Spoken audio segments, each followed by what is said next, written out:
She silences the phone twice. She pockets it, then watches the screen until it dims again. I move behind her and keep the same pace. Team lunch is loud. Plates crowd the middle. My phone lights under my hand. Her reply lands 42 minutes late. Don't come. X will be there. It'll be weird. I open the event email still pinned in my inbox. The header says +1 included. The RSVP button shows my name filled in from our last login. I text back, I'll swing by after work. She replies fast now, please don't. My coworker watches my screen, then the clock. He smirks. He says date night cancelled? I take a sip of water. I say she changed plans. He lifts a brow like he expected that answer.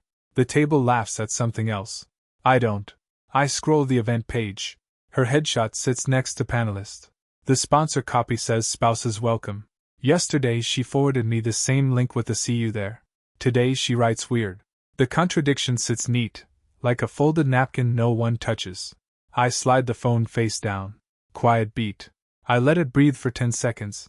Then I open my calendar and clear the rest of my afternoon. I text, I'll be nearby if you need anything. No doubts from her side. Static. He asks if everything is fine. I say we're good. I stand, drop my card on the check, and nod at the team. No excuses. No story. The server clips the receipt without looking at me. My coworker says tell her hi. I pocket the phone. Outside, I call a host near the venue. 2 seats by the window in an hour? She says easy. My finger hovers over her number. I don't call. I book the table and keep moving. Her last message sits at the top of the screen. Please don't. The social ground is hers for now. I take the curbside, hail a car, and set the drop pin a block from her hotel. The driver pulls up slow and asks if it's just me. I say just me. We merge into traffic. I check the time against the program. Her panel ends at 5. The mixer opens at 6. I don't text again. Control stays steady in my lane. The car turns toward our place first. I tell him to make a quick stop at the condo. He nods and checks the mirror. I watch the city slide by and let the plan tighten. Next move is simple. Get closer. The lobby is loud with packages and wet umbrellas. The front desk waves. Our neighbor in gym clothes stops me at the mailboxes. She says the pre-party already started upstairs at the hotel, saw the stories. She asks if I'm meeting my wife there. I say I'm checking in on timing. I step to a quiet corner by the elevators and call. I say panel over? She says, running late, no signal. Her voice is clipped, then the line fuzzes. I open the event page. Live stories roll with her tag and 2 clips, her dress easy to spot. The caption says green room vibes. No signal sits next to a ring light in the frame. I let the math sit. I say, I'll park out front. She says, don't wait. The elevator dings behind me. A couple looks over when I don't answer right away. I keep my tone level, copy. Talia's name flashes on my screen a second later. She texts, give her a little buffer, I'm nearby. I type nothing. Her dot blinks like she's still there. Our doorman asks if I need the garage remote. I hand him my keys and tell him I'm not staying. He glances at the screen in my hand, then back to me. Small nod. The neighbor lingers long enough to fold her arms. The group energy here leans her way. I don't push it. On the event page, a new clip shows the sponsor wall and a line for badges. 2 attendees swing lanyards at their chests. The timestamp is now. If the panel is late, the pre-party isn't. I order a rideshare. The driver pings, 2 minutes. Talia sends another line without punctuation. Coat check is a mess, just wait at the bar. Interference dressed as help. I let it pass. My phone buzzes again.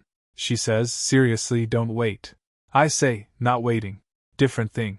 I end the call before the next ask lands. The car noses up to the curb. I step through automatic doors, back into the rain. The driver asks hotel or home. I set the pin to the hotel next to the venue and tell him the side entrance. He nods and pulls into traffic. Her schedule keeps moving. Mine doesn't. A billboard for the event flashes by with her name in the middle row. The driver says must be a big one. I say it is. We cut left toward the plaza. I see the hotel canopy. Lights bright over a stream of guests in semi-formal. The car stops. I thank him and step out without hurry. I reroute to the bar next door and walk straight for the registration desks. The lobby runs loud with name tags and small talk. I line up behind Talia at registration. She leans into the counter, bright voice for the clerk. She said her husband's tied up, so mark her solo. The clerk nods without looking. I say she's not solo. Talia freezes half a beat, then smiles like it was a joke. The clerk finally looks up, eyes drop to my ring, then to the screen. He prints, rummages, and comes up with a plastic lanyard. Guest +1 under her married name. He says you'll need this. She forgot it. I turn the badge in my hand. Clean laminate, event logo. Her last name on the strip. Talia angles her body between me and the desk. She says she asked for space tonight. I say I heard her. I slide the lanyard over my head. A couple behind us stop their chat to check the label. The clerk straightens, tone a notch warmer now that I exist in the system. Mixers through the rotunda ballroom C. He points with 2 fingers. I thank him. Talia watches my hand, not my face. She says don't crowd her. I say I'm not crowding anyone. I pocket the printout like a receipt I plan to keep. Contradiction sits on the countertop. She told them solo, but someone prepped a +1 in her name. The clerk taps the remaining badges. He says she checked in 20 minutes ago. Talia slips in a whisper for me only. She's with the board. Timing matters. I let the pause land, then let it pass.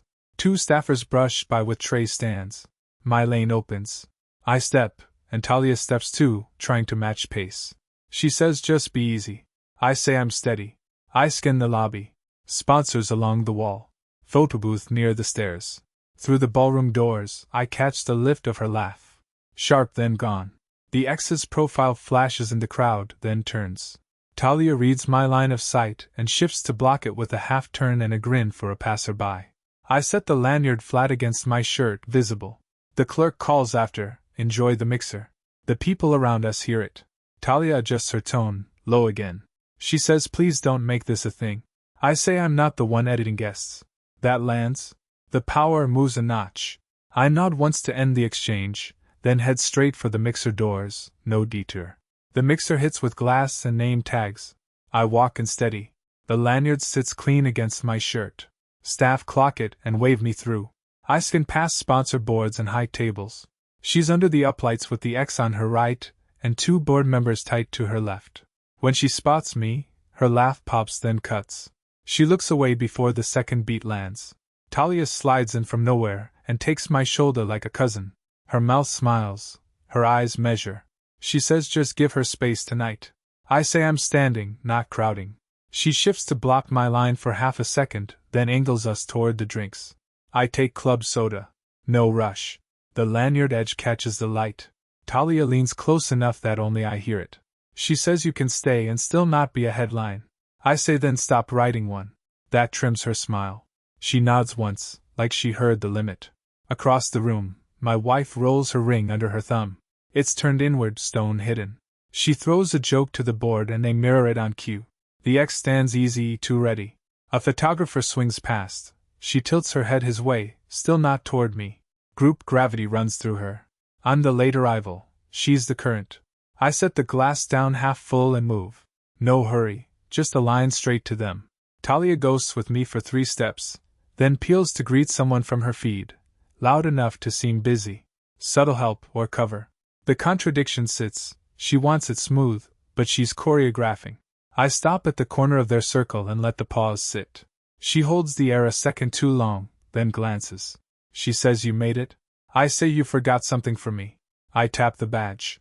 The board members track the tag. The X's eyes hit my hand instead of my face. She laughs again, lighter, and looks past me to wave in a sponsor. It reads like a redirect. I don't fill it. A board member searches for my name, and comes up blank. He waits to be told. I let him wait. Talia reappears on my other side like she never left. She says 2 minutes, then drift. I say I'll move when I'm done. Her mouth tightens, but she steps back. That's the shift. She stops steering. I set position. I raise a hand to the group, open and easy. Not asking. The circle loosens to make room, barely. She can bring me in or leave me standing. Either way, I'm here. The circle closes. She reaches for control with small talk and names. This is Mark from work, she says, light like it's helpful. Husband, I say. It lands. The X coughs once and looks at her hand. A board member says oh in a way that isn't loud, just clear. She laughs too quickly, a patch job, then pivots to introduce the sponsor. No one asks me anything. I don't fill the space.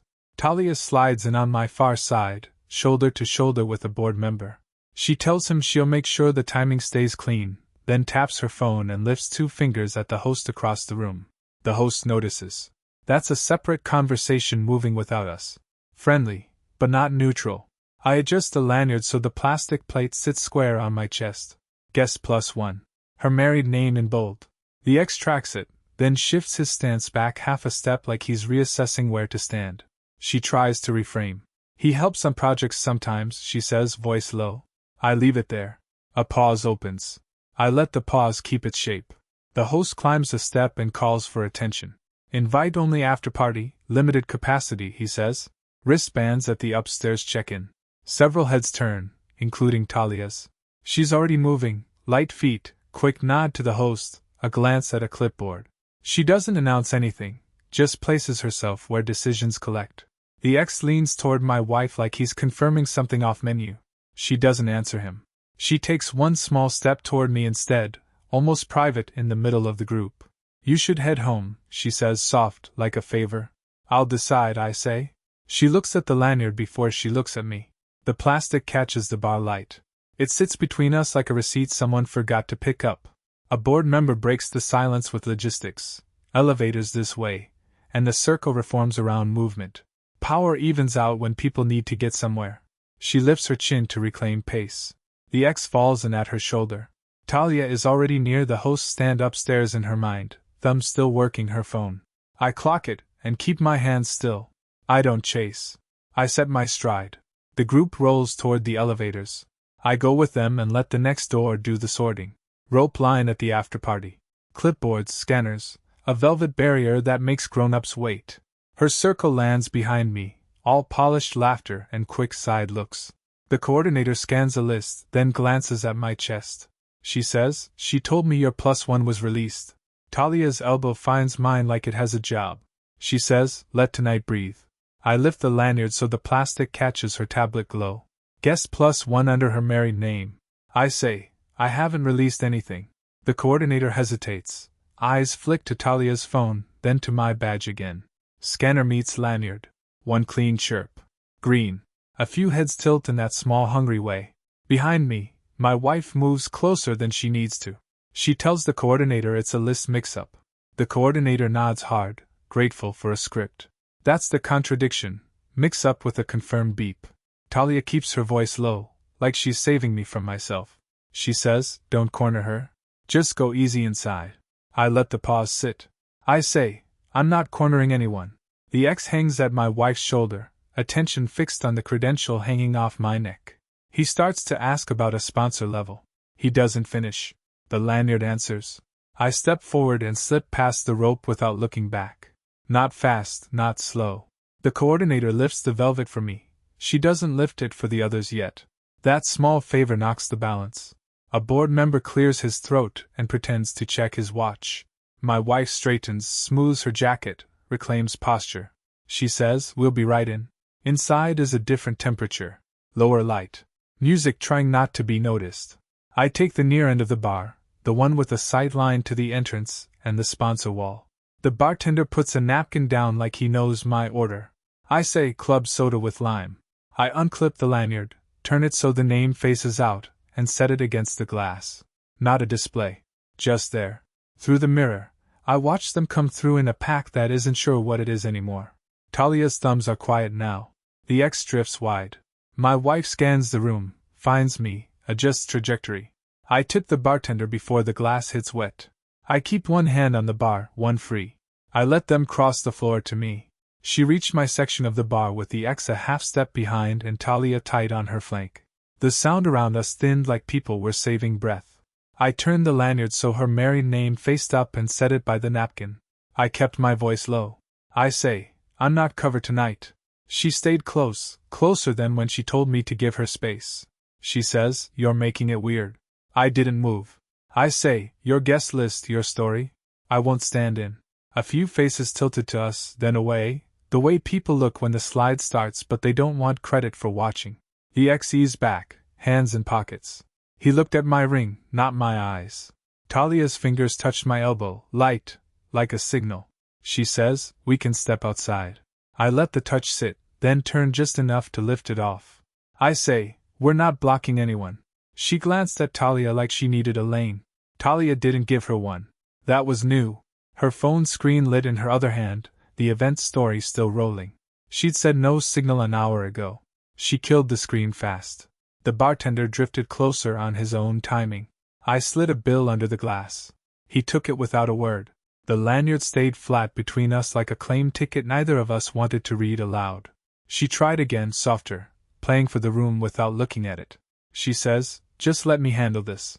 I say, you already did. You released a +1 you didn't own. There was a small inhale from someone behind her. The ex cleared his throat and pretended to check the sponsor wall. Movement rippled and stalled. She straightened, boardroom posture, then remembered we were not in a meeting. The adjustment cost her a beat. I picked up the lanyard, clipped it to my belt loop, not my neck. I say, you won't need my name tonight. Her eyebrow lifted like she'd found a line to pull. She says, then leave it.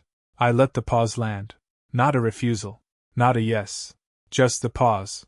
It worked harder than a speech. She reached for the lanyard. I didn't give it. Talia watched the reach stop halfway, then put her hands behind her back like she was done coaching. Another shift. I nodded to the bartender for water to go. He dropped a capped bottle, slid it across. I took it, stepped past the ex, who made a lane too quickly. Someone said, is everything fine? I say, it's organized. I walked through the circle that had formed, not touching anyone, the lanyard knocking once against the bottle as I moved. No scene, no salt. Doors opened when I got there. I didn't look back. The night could finish without me. Morning crowd pressed into the cafe. Mutuals waved without stopping. The line moved quick.